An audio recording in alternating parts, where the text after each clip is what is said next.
হয়, মই বৰ্তমান উপস্থিত আছোঁ চৰাইদেউ জিলাৰ ঐতিহাসিক চৰাইদেউ মৈদাম ক্ষেত্ৰত আৰু অহা 9, 10, 11 তিনিদিনীয়া কাৰ্যসূচীৰে এই মৈদামস্থলীত অনুষ্ঠিত হ'ব চৰাইদেউ মহোৎসৱ।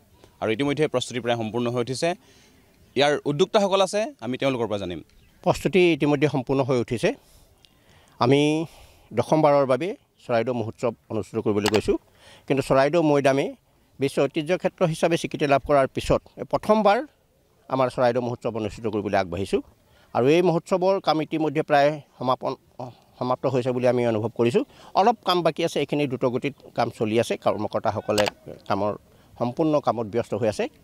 যিসকল কৰ্মকৰ্তাই আমাক এই ক্ষেত্ৰত কামৰ ক্ষেত্ৰত সহযোগিতা আগবঢ়াইছে, দিহা পৰামৰ্শ আগবঢ়াইছে, তেওঁলোককো আমি ধন্যবাদ জনাইছোঁ, স্বাগতম জনাইছোঁ। আৰু সকলো অসমবাসী ৰাইজক তথা ভাৰতবৰ্ষৰ ৰাইজক আমি আহ্বান জনাইছোঁ যে অহা 9, 10, 11 এই তিনিটা দিনৰ কাৰ্যসূচীত সকলোৱে আহি আমাক উৎসাহিত কৰক আৰু চৰাইদেউ মহোৎসৱ সফল কৰক, তাৰ বাবে আমি সকলোকে আহ্বান জনাইছোঁ।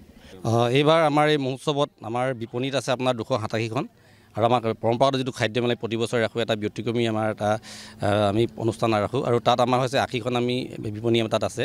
আৰু ইতিমধ্যে আমাৰ সকলো বিপণী বুকিং হৈছে আৰু যিমান পাৰোঁ আমি আচলতে এইবাৰ ভাবিছোঁ যে আগতকৈ অধিক ভাল কৰিব বিচাৰিছোঁ। আমি সকলো সুবিধা আমি তেওঁলোকৰ বাবে কৰিছোঁ, ৰাইজৰ বাবে আমি কৰিছোঁ। হয়, ইতিমধ্যে প্ৰায় সম্পূৰ্ণ হৈ উঠিছে প্ৰস্তুতি আৰু বিগত বৰ্ষবোৰ দৰেই এইবাৰ কিছু ব্যতিক্ৰমী ৰূপে তেওঁলোকে এইবাৰ চৰাইদেউ মহোৎসৱ উদযাপন কৰিব। যিহেতু চৰাইদেউ মৈদামে বিশ্ব ঐতিহ্য ক্ষেত্ৰ হিচাপে স্বীকৃতি লাভৰ পিছত এইবাৰ প্ৰথমবাৰৰ বাবে চৰাইদেউ মহোৎসৱ ইয়াত অনুষ্ঠিত হৈছে আৰু ইতিমধ্যে প্ৰায় কাম সম্পূৰ্ণ হৈ উঠিছে আৰু যি উদ্যোক্তাসকলে এই মহোৎসৱলৈ অসমবাসী ৰাইজক সাদৰেৰে নিমন্ত্ৰণ জনাইছে।